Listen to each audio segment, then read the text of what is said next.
Hello YouTube, and welcome to this video on Libre Office. But before we actually get stuck into that machine behind me, I thought I'd say a few words. And that is mostly that it completely confounds me as to why people who the most they're going to do is write a few letters, maybe do a little bit of home accounts on the spreadsheet package, and possibly put together a little presentation for the 10 people at the village hall for the garden club, why they are buying things like Microsoft Office when there are plenty of other options, and good options in my personal opinion, for them, and Libre Office is pretty much one of them. When I first started putting presentations to this and talking to people about it, a Microsoft Office 2007 with a 3-user license was costing about £70. We are now on Microsoft Office 2010 3-user license, and that is now £86.98. You can get a single user license, but that's only going to save you about £4. So if you're going to do it, you might as well wind up with a 3-user version. And also read the small print, read the licensing, because sometimes licensing could even specify that once you install it on a computer, that's it. That license is then tied to that computer, so you can't then install it on another computer. So it's always worthwhile reading the terms and conditions. So to my mind, it makes no sense at all to pay good money for an Office suite in order to remain compatible, and you're going to have to fork out that money every about 2 years, because that's how Microsoft is staying alive. Reinventing packages and shoving them out every 2 years, and pretty much everybody then races to be compatible with everybody else, because some of this stuff is not backwards compatible. That's a lesson that I think Parliament found out a few years ago when I think it was using Office 2003 or something. There is a story about it, and Parliament had to update all its Office versions. Costed a bit of money. So the story behind all this, the free version. Now there was Open Office, and that was being hosted by a company called Sun Microsystems. Now Sun got taken over by another company called Oracle, and Oracle have, let's say, they have a bit of a history, and enough people in the Open Office team got so hacked off that they separated out and made the document foundation. The URL will be in the hoo-ha bar, and they made Libre Office, and anyone watching Open Office versus Libre Office will pretty much see that Libre Office has stolen the march as of today, which is very early 2013, because pretty much Oracle as a company don't seem to be have no interest in anything that's not going to bring in any profit. To be honest, I think their costing model is wrong, because there's two main ways of going about things. You either sell your product up front, or you give away your product and sell support for that product, and that's pretty much how a lot of the open source stuff goes. I mean, the software is free, and it's free to the likes of you and me, because when the heck are we going to get so in depth to these things that we're actually going to need support? But companies need support. So compatibility, LibreOffice is across all 3 major platforms, that being Microsoft Windows, Apple, and also Linux.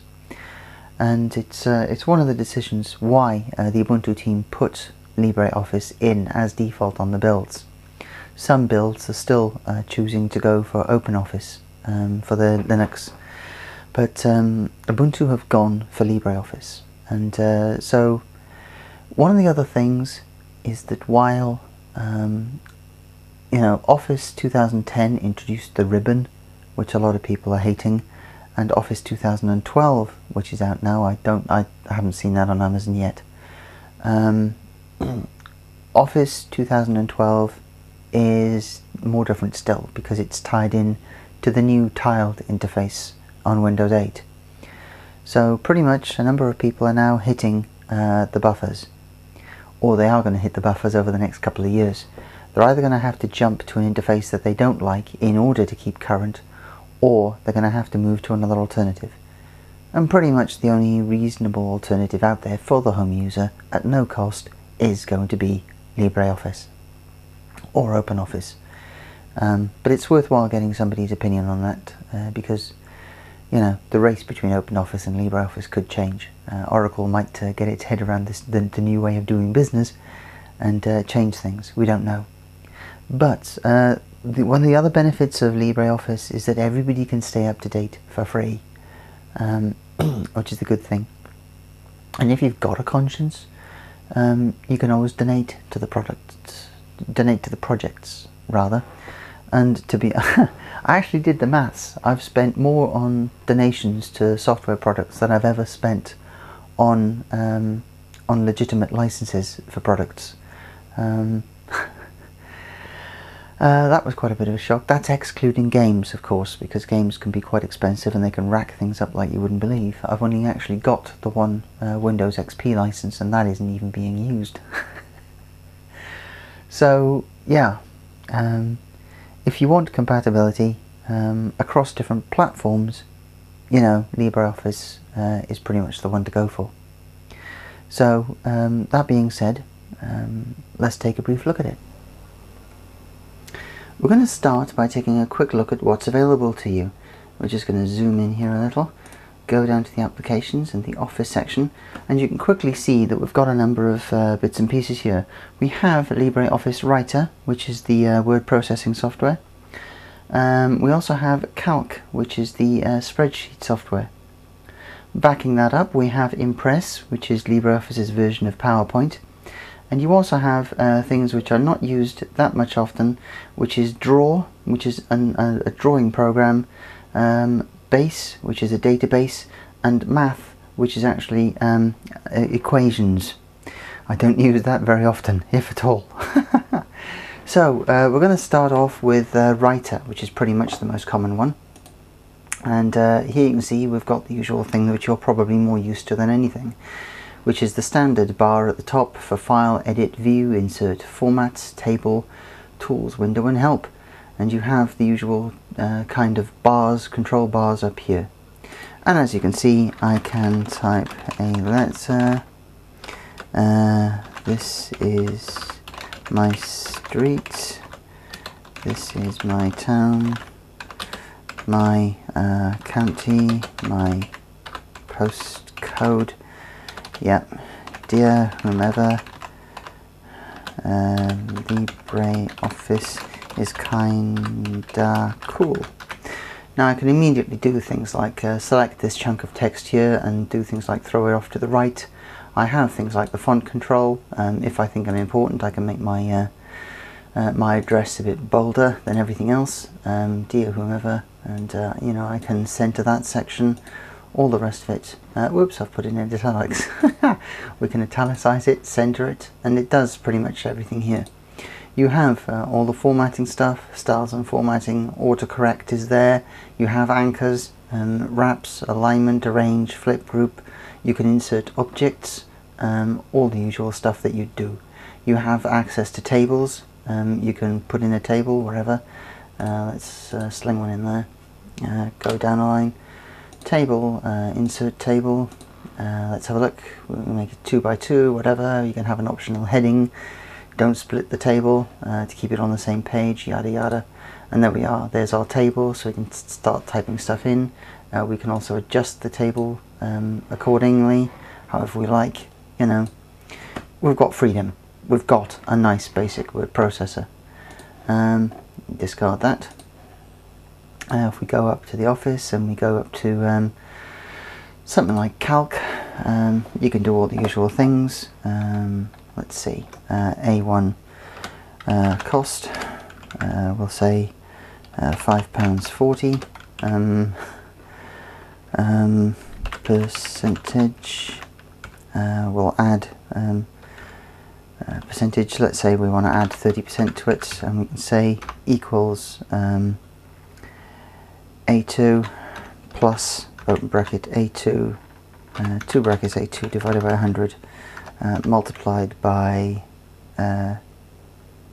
sorry, that's completely wrong. I want B2. Let's put that right, wrong column. B2 multiplied by B2 multiplied by, yeah, B3, close bracket, and there we are. That's 30% added to it, and we can just change that. 50%, whoops, I'm not in number lock. 50%, 100%, 10.8, you know. We've got a nice spreadsheet that can do formulas and all the rest of it. You can even do sum of B2 and B3. Is it that way on this one? Yeah, there you go, 105.4. You've got different formulas that you can use, and you know, the one thing that you can be assured of is that when you can keep this up to date for free, and when you do change platforms, you can take your files with you. And not only because that but because this thing is open standards, it's pretty much going to hopefully remain backwards compatible, which is one of the things that has mucked a lot of people up. I don't actually have any pictures on here, I think, so I'm not sure if I'm going to be able to show you in press very much. But you have the usual thing, different styles. Whoops, cancel. That's the table design. You have different layouts, and you can do the usual thing.